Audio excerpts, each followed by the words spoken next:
Indonesia have signed a preliminary defence pact that could lead to new orders of French military equipment, including Rafale fighter jets and Scorpion submarines. Indonesia is the region's largest economy and Paris's biggest arms client in Southeast Asia. In 2022, the two countries signed an $8.1 billion defence deal that included an order for 42 Rafale fighter aircraft made by Dassault Aviation, as well as a series of agreements including submarine development and ammunition. On strengthening further ties with Indonesia, here's what the French president had to say. Partnership on all the fields, defense and security, economy, culture, is already strong, but we are strengthening it. And I think this is the best way to handle with this challenging times. So thank you very much for this opportunity, our friendship, and your very special attachment to France. You are a citoyen d'honneur. Macron arrived in Jakarta from Vietnam on Tuesday night on the second leg of his Southeast Asia tour. The French president is scheduled to fly to Singapore next. While Macron is in Indonesia, the two leaders have also discussed the deepening crisis in the Middle East, with Israel's military action in Gaza.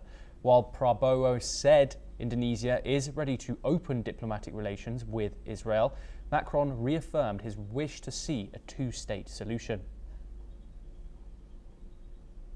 We're now once again joined by Professor Georgi Toloraya, who is the director of the Center of Russian Strategy in Asia, Institute of Economics, and chief research fellow of the Institute of China and Contemporary Asia, Russian Academy of Sciences, located in Moscow. Thank you very much for joining us on the program, Professor Toloraya. This is one of the stops on Macron's tour of Southeast Asia. How important is Paris's influence over the region, particularly in Indonesia here? France is one of the European countries which has some Indo-Pacific, what they call Asia-Pacific relations with local countries, and so they have formulated an Indo-Pacific strategy. Of course, especially the relations with the former French colonies are important for them. We just witnessed the President Macron's visit to Vietnam, which is largely seen by France as a sort of an axis of its Indo-Pacific strategy. And Vietnamese, they do play this game. They signed a big deal of 9 or even 10 billion euros, and they're also cooperating in many areas, including the buying of civil aircraft. So economically speaking, this visit is, I would say, quite successful. Indonesia is the next stop, pretty important one, although there are some rumors that the Indonesian might not be that happy with the Rafale fighters after the Indo-Pakistan conflict, where Rafales haven't shown them to their best extent. But anyway, the visit to Indonesia is a remarkable one, given the time which have passed since the last contacts and given the amount of the agreements being concluded. Indonesia is now emerging as a major global player. Indonesia limited itself to mostly regional role in ASEAN as a leader of ASEAN and country located in Asia Pacific, not trying to solve or to participate in solving the global issues. But recently the policies have changed after the election of the new president. So you know that Indonesia has joined BRICS as a full member, which is very important for the BRICS itself, as well as the founders of BRICS, who are Russia and China, in fact, along with India and Brazil. So Indonesia has now to pursue more I would say, multi-directional diplomacy, not just the bamboo diplomacy going with the wind as ASEAN countries are used to do, but rather comparing the choices and trying to balance its relations first with countries like China and Russia against the relation with US and European countries like France.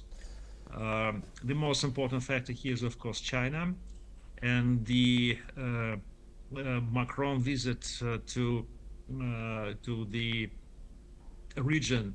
It shows, in fact, some anti-Chinese smell, I would say, aroma, because it's obviously it's against the interests of China if the military and economic presence of the Western countries would increase in the area. We shall see how the discussion will develop in Singapore during the Shangri-La Forum, but obviously the Southeast Asian countries would watch with curiosity and concern what Macron has to present as European and French policy in the region. Yes, and Professor Toleraya, France sells itself as a third-way power in the Indo-Pacific. Do you think Paris is a useful counterweight to US dominance in the region? Well, the region is of course the arena of the struggle between, first of all, China and US. And I don't think that anybody would take a European country, especially with a sort of aggressive policy against Russia like France, as a neutral broker or as a neutral force.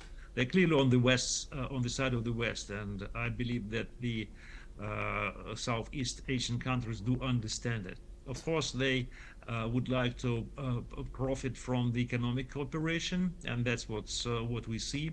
And this will develop, but I'm not so sure about military strategic alliances or any kind of advances, military and political advances, which Europe would like to promote in this area.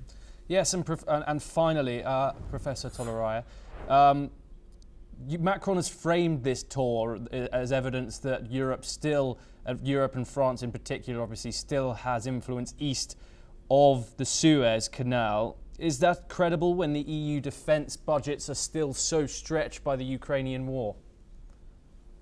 Yes, of course, I would suggest to Europe first to set its own house in order, including its economic. But at the same time, I understand that the capital goes where it can grow, and Southeast Asia, East Asia is one of the few areas in the world which we can be reassured that investment will be profitable, will get some return. So it would be foolish for any country or any business to ignore this area, and France and European countries are no exception. Professor Toleraya, thank you very much for joining us on the programme. Well, that is all we have time for. We will continue to bring you more news updates